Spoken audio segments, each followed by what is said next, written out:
Akalar, sizlar bilan hozir eksklyuziv temada gaplashamiz, qiyomatlilarim haqida.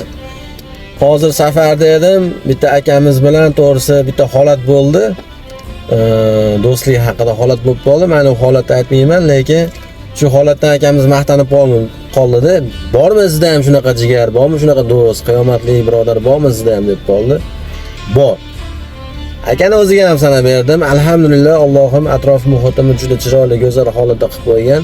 Do'stlarim, yor birodarlarim hammasi zo'r qiyomatlilarim. 5 tasini istalgan vaqtda sanab beraman. Zero Payg'ambarimiz Rasululloh sollallohu alayhi vasallam aytganlarki, yaxshi ko'rganingiz haqida yuziga aytib qo'ying deganlar. Fayzulloh birodar, hojim, men sizni Alloh uchun yaxshi ko'raman. Jahon birodarim, jigarim, seni Alloh uchun yaxshi ko'raman. Farruh birodarim, sizni Alloh uchun yaxshi ko'raman. Olimjon, oshnam, qiyomatligimman, seni Alloh uchun yaxshi ko'raman. Ilhomjon, qoravoyim, jigarim, seni Alloh uchun yaxshi ko'raman.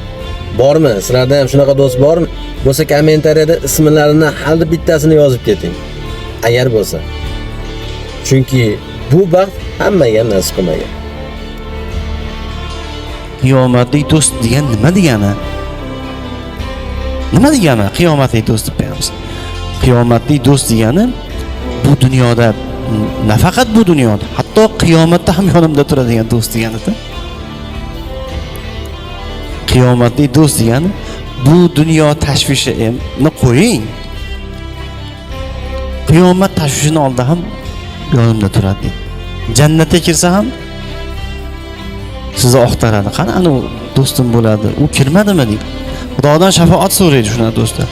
Payg'ambarimiz alayhisolatu vasallam solih do'stlarni ko'paytiringlar, namozxon, ibodatli, Xudodan qo'rqadigan do'stlarni ko'paytiringlar. Chunki solih do'stlar u qiyomatli bo'ladi ular degani. Bu degani qiyomatda ham do'stiga shafaat qiladi.